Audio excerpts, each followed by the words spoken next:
Hello and welcome to the yet another lecture series on railways, harbour tunneling and airport for the subject code 18CV 645, Module 4, Session 3, ICO recommendations for master plan and also the regional plan. So in this session we are going to discuss about the ICO recommendations for a master plan has been concerned and what are the component or the objectives we are having with respect to regional planning, and lastly the references. So as we know that in the previous sessions we have discussed about the FAA master plan. So that is concerned with the federal aviation, that is United States of America has been concerned. Probably if you want to operate outside the boundaries of United States, we are going to be following the manual procedure with respect to ICAO, that is the International Civil Aviation Organization. So based on this one we can develop procedures for the airspace development has been concerned, and we are going to look what are going to be their recommendation when we talk about the master plan. So first one is going to be the planning method. So in this step, what are the design philosophy or the planning philosophy we are going to be adopting it. So what is the systematic planning, adopting organizations, then how the team is there, procedure adaptation, forecasting method, and what is the system concept we are going to be adopting with respect to the planning method has been concerned.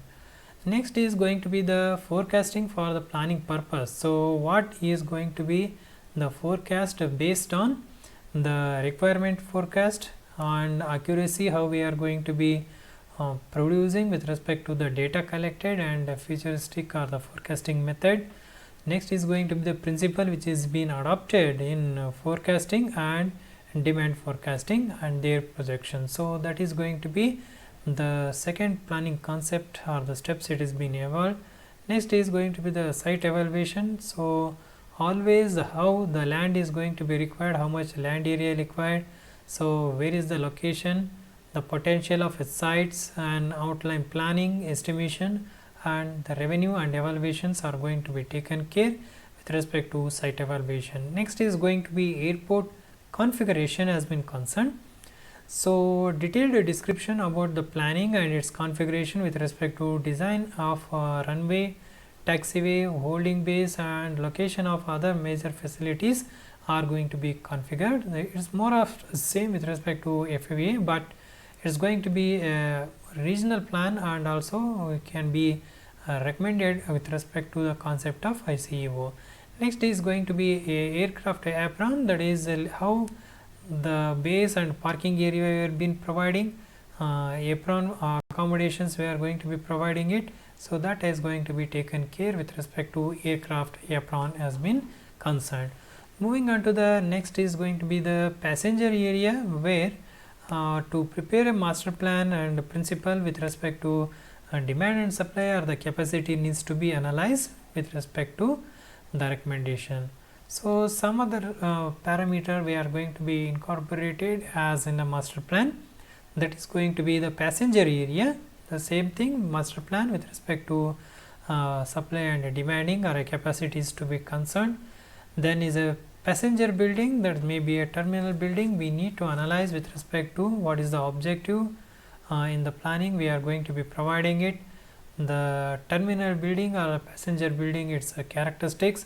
Then the flow principle, how the flow it is been occurring over a period of a timing, so that needs to be analyzed with respect to the passenger buildings has been concerned.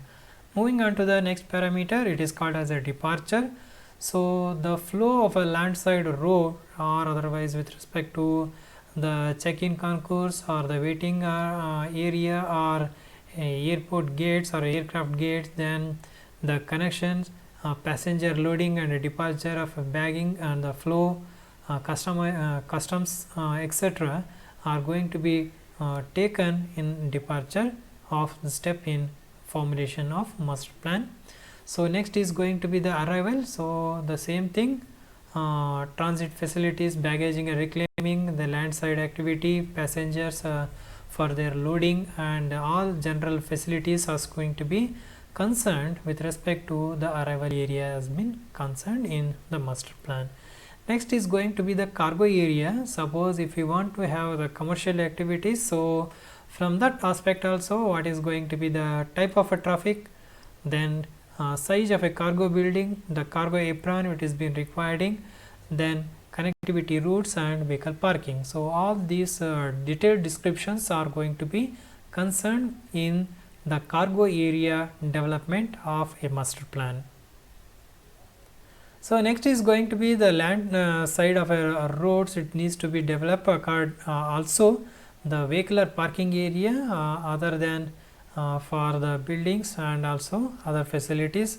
So this is with respect to safety of operation, that is with respect to visual aids, radio navigation signals or control tower it is been provided, air crew which is going to be briefing and reporting, so that area is needs to be recommended separately, meteorological station for the weather forecasting, for the communication and also for the rescue team with respect to the firefighting, the continuous supply of energies that is going to be from station or otherwise maintenance of field depot, offices, administration building and health, that is medical centers, then flight catering and ground vehicle. All these are going to be detailed described and it is to be maintained in the steps of land side activity and also the building facilities. And lastly, it needs to be assessed from the problem formulation and criteria what exactly the objective of our planning and principles we are going to be adopting. It means whether the problem is addressed correctly or not from the accessibility point of view as concerned to the master plan with ICAO recommendation. So these are the different types of steps we are going to be involved in preparation of a master plan. So quickly it starts from the planning method, how we are going to be forecast, the site evaluation, then configuration of a airport, passenger area, departure area, arrival, cargo area, and lastly the accessibility. So all these detailed descriptions has to be made for the complete development, or it is called as a master plan according to ICAO recommendations. So moving on to the next one, so if it is going to be developed for a particular area, that is called as an regional planning. So when we talk about FAA and ICAO, it starts with the importance of a project. It may be nationwide or it may be a domestic. Suppose if a regional plan is almost, say the region is in other word, it can be a development of a district. So in general word, region means it a district. So if you have a planning for a region, so in order to avoid the surplus or the shortage of an airport facility or to avoid the airspace conflict, so it is been resulted due to improper location. So that problem is going to be addressed when we talk about the regional plan.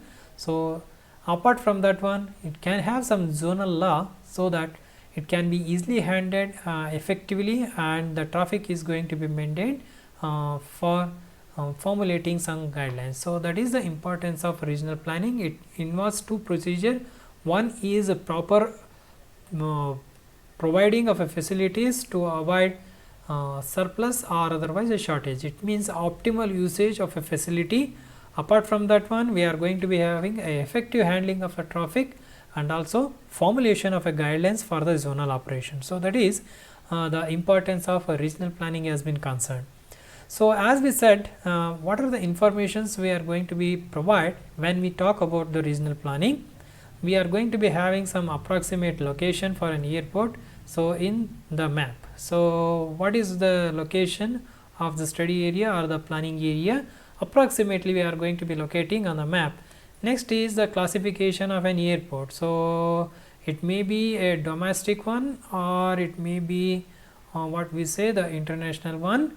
So how we are going to be classify it, so or otherwise, so classification might be with respect to defense activity. So that is going to be taken care. How we are going to be classify, is it going to be smaller airport or larger airport? Likewise we are going to be keep and developing a plan for a particular area. So apart from that one, the location of an airstrip, that is based on the wind characteristic and routes of air travel, where from origin to destination or the trip, how we are going to be making out, that is going to be with respect to regional planning has been concerned. So, as we are looking for the regional planning, we should collect some data based on the scientific and some planning has been concerned. The first parameter or the data required is going to be the population.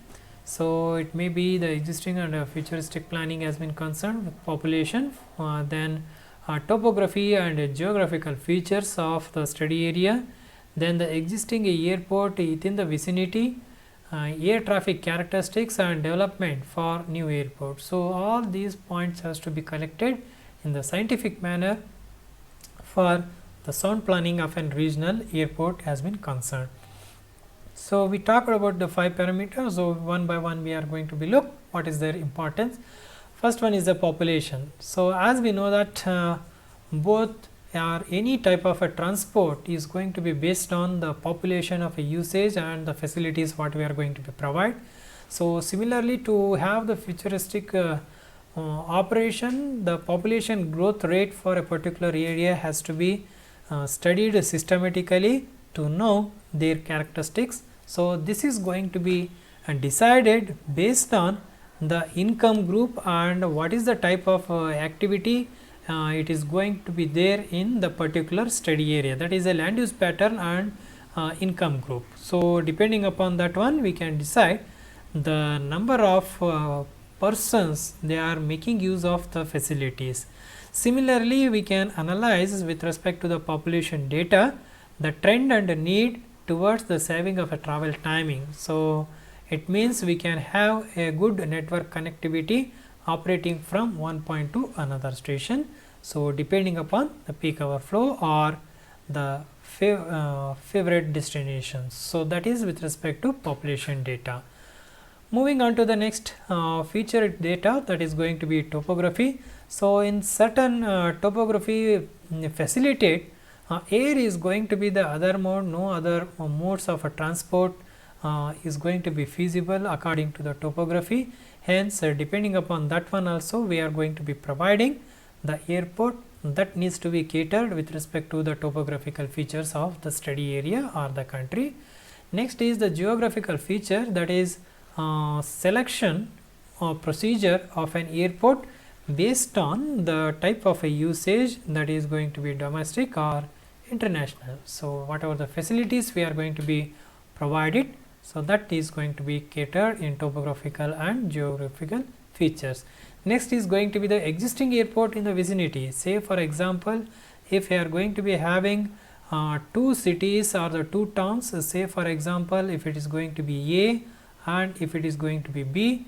So, when we are going to be talking about these two centers A and B, so what is going to be the distance between these two study area? So, if already a city A is having an airport, it may be a domestic or international. So, what could be the effect of the traffic or the network with concern to the city B if we are going to be providing as an additional thing?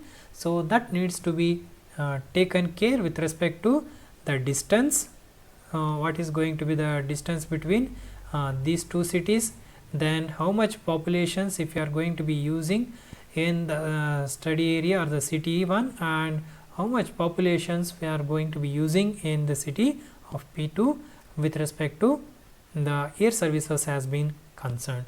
So, if two nearby airports are going to be located sufficiently, there should not be any overlap, so that we should have two aircraft landing should not be having any disturbance. So, that is going to be accordance with respect to, say for example, if you are having instrumental landing facilities for the safer operation of an aircraft. So, the signal should not overlap between the two cities or two airports. So, that is the thing with respect to the existing airport and the vicinities has been concerned.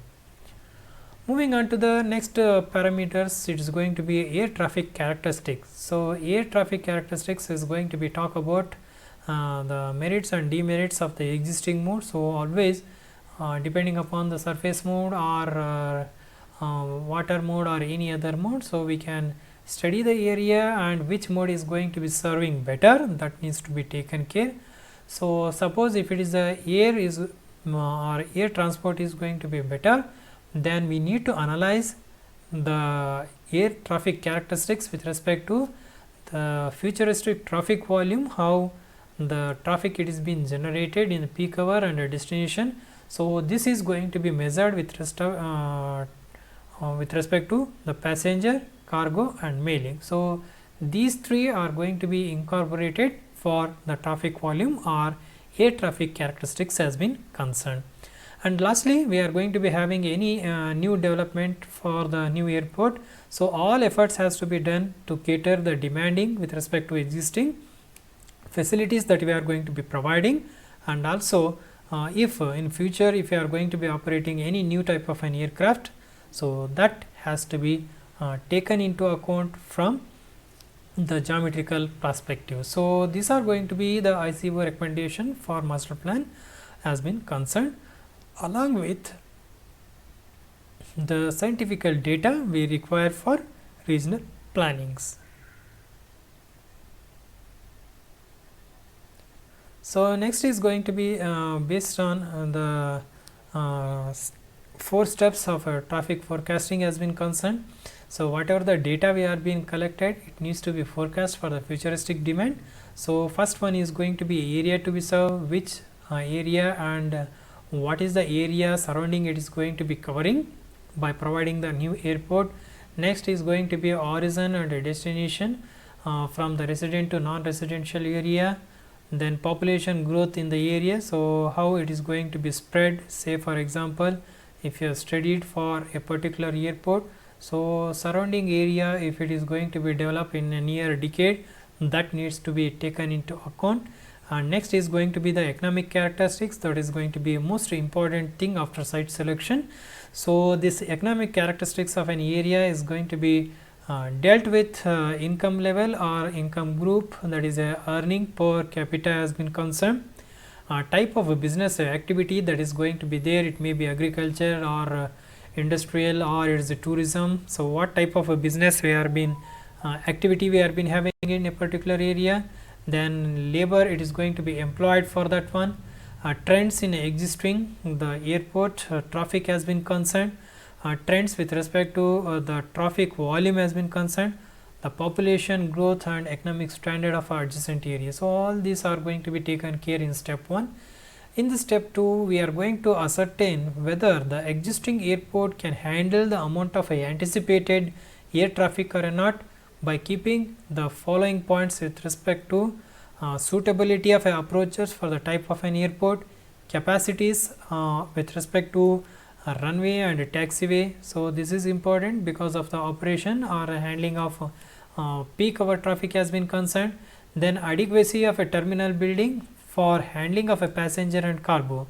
So how much passenger turnout in a peak hour period, so whether the building facility or the baggaging capacity is going to be adequate or not. So apart from that one, adequacy with respect to the apron, so vehicle it needs to be parked for a particular hour, so that is going to be taken in step 2. Next is going to be step 3.